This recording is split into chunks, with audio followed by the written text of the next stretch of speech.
女士们和先生们，下午好，我是你们的老师，你们是我的学生们。Lo siento, por favor, discúlpame. Yo no recuerdo, nosotros estamos en San Antonio, entonces necesito por yo hablar con ustedes en español. Now, welcome to the life of our bilingual students. You see, ladies and gentlemen, bilingual education has a history. In the history of bilingual education, I'm going to give you a little bit of history, but then I'm going to give you a proposal, a call to action, and what I think is one of the most important things we can do for our students to help make all of our students more successful. Now, first of all, I want you to look at this young man's face. Does he look happy to you? Of course he does. Think about that one time where your child or your student learned something new. My students, when they find out that I can speak Mandarin Chinese, teach me one word. One of my students, he spoke to me in Chinese that he had picked up on Yahoo. And he said it to where I understood it. And a kid next to him was like, "You understood what he said?" And that was really cool for him. You see, we like learning new things. In the 1960s, ethno-linguistic minorities experienced a pronounced increase in numbers. So in 1968, because of these two reasons here, the lack of access to a meaningful education hindered the possibility of participation and an equality in education. So in 1968, the United States government, in their intelligence, they started the Bilingual Education Act of 1968. We know it as Title VII. Now, there were some problems with this act. They did not make it mandatory. This is a problem to me, because when you have a population that needs to be educated in order to have equality, and educated in their language as well as English language, this English-only mentality that we have today, it has to change. It must change. If we want the furtherance of our education to continue, we've got to get rid of the English-only environments.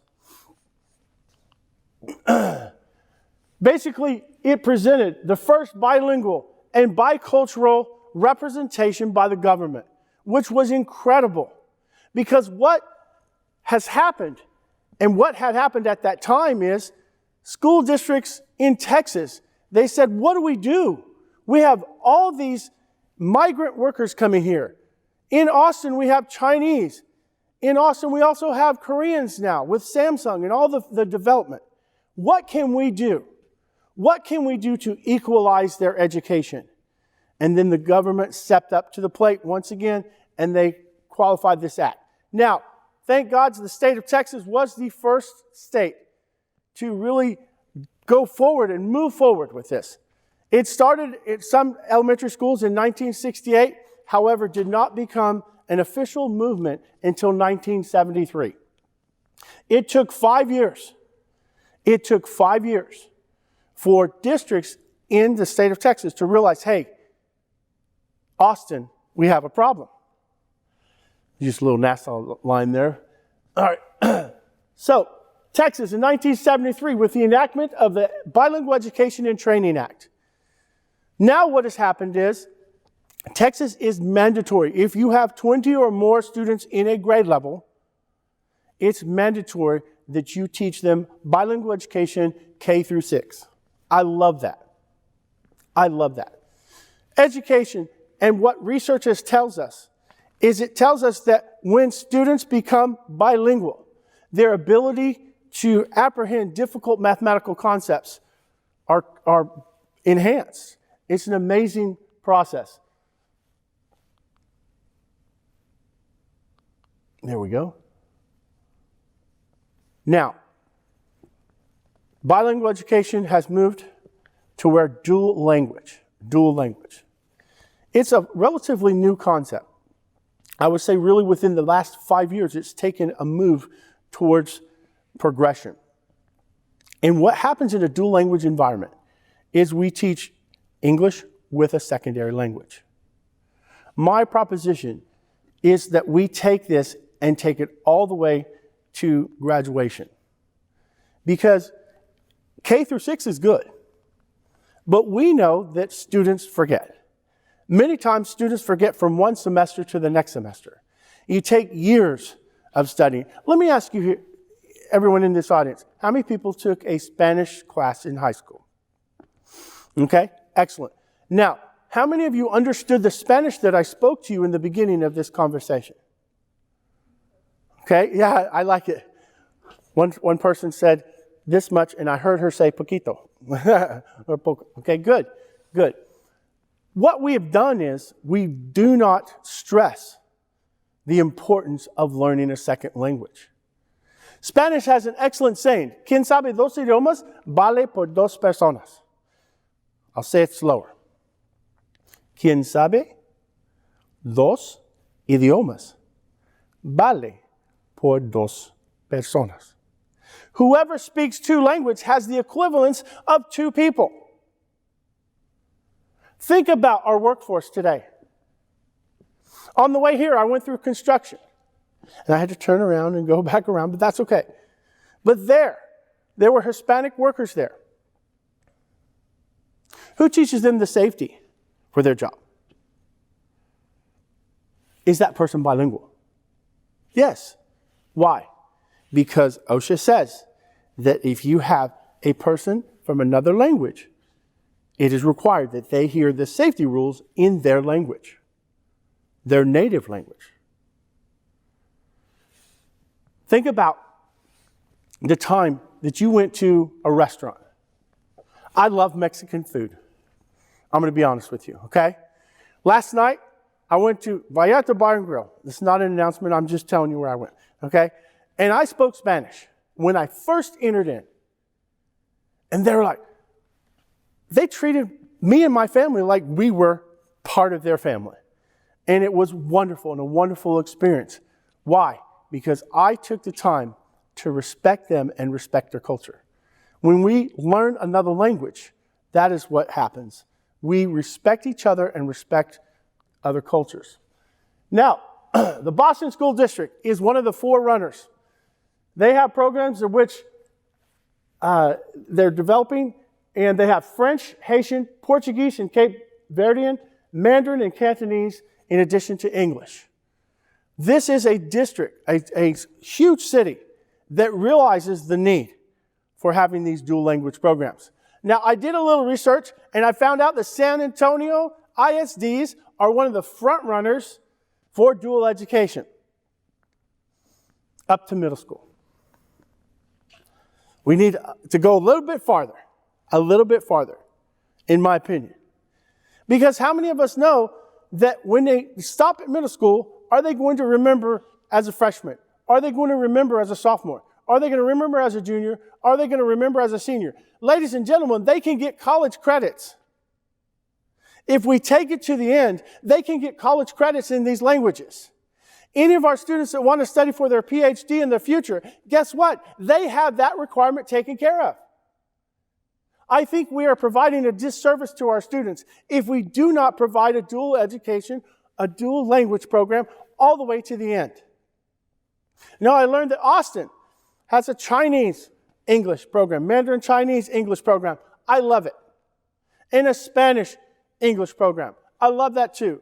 I found out that my district, which is Dallas ISD, we only have Spanish and English. It is an award-winning program.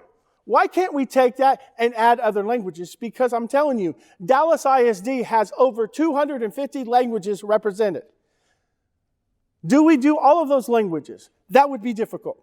But I think the stepping stone in the right direction would be to take at least 5. Let's have a pilot program because the government has money that we can tap into when we develop these specialty programs for our students. Because if we take them to that next level, we appreciate where they come from, where their families come from, and who they are. Let me tell you something. People think that when they hear me speak Chinese, they're like, wow, impressive. That's not impressive. When I hear students speak a second language. That's impressive because they're expressing their culture to me. I'm going to tell you about something I did this year. We were studying a Hispanic poet, and I followed the district lesson plans. We had the poem in English and Spanish. So I chose to copy both because I wanted to show my Hispanic students I care about them. I care about who they are, where they come from. They have just as much as a voice as I do in my classroom because the classroom is not mine, ladies and gentlemen. It is theirs. When we realize that we have to include our students' voice in our classes, once we do that, the mentality of the students changes. The behavior changes. I have zero discipline problems. Why? Because my students have a voice. Do I have to control that voice and keep it academic? Yes. But they have a voice. And I remember my Hispanic students, when they were allowed to read in Spanish in my pre-AP English class, they were shocked because I gave them a choice. Think about that. Why can't we give our students more choices in developing their first language alongside of their second language? You see, when we do that, we're supporting their family structure. We're supporting who they are. Because when you take a student and you take away their past, their history, who they are, where they come from, you take away their foundation. Why, for the past 25 years, have Hispanic students been the number one dropout? Why? We have to ask ourselves these questions. If we supported them with a dual language program all the way to high school, to encourage them that you can go to college, you can get out of where you are, you don't have to work on the road, you don't have to go to construction for your job, you have a future if you see it. Ladies and gentlemen, I'm going to end here with a story. I'm the academic decathlon coach at my school. If I get a little emotional, please forgive me. The third-ranked student in my school senior class this year is my number one competitor for academic decathlon. I would put her up against any other school in the district because she's that smart. And I asked her last semester, early on, where are you going to college? What are you doing? And this is me as an educator getting to know this student and saying, hey, I was just thinking, wow, I'm thinking about going here and this. And my vision of myself is here. That's what I thought. She said, well, I'm going to go to Dallas Community College, which is not bad, and I'm going to study to become a veterinarian tech. You see, the problem is that my vision for her and the way I see her is different than the way she sees herself. So my position is, if we had supported her second language, because she's bilingual, and we had given her the dual credit for dual language, then she would have said, I'm going to UTA, I'm going to UT, I'm going to Texas A&M to study to be a veterinarian, not a veterinarian tech. You see, it's our job as educators to change the mentality of our students. We have to let them see that we see something better than they see themselves in themselves. If we don't, we're losing the battle. You see, my mindset was veterinarian, which is $75 to $150 to how much ever she owns her own clinic. She saw herself as a $15 to possibly $20 an hour worker, working for somebody else. Let's change the mentality of our students. Let's reach out and establish dual language programs that research shares with us is advantages and a major advantage for our students. Let's take this task together and join hands and bring dual language to Texas and spread it out to the United States. Now, ladies and gentlemen, before I leave, we're going to speak some Spanish. You ready? Okay. One of my favorite expressions in Spanish is, si se puede. Yes, we can. Okay? Practice. Si se puede. Si se puede. Si se puede. Si se puede. Si se puede. Si se puede. Thank you very much.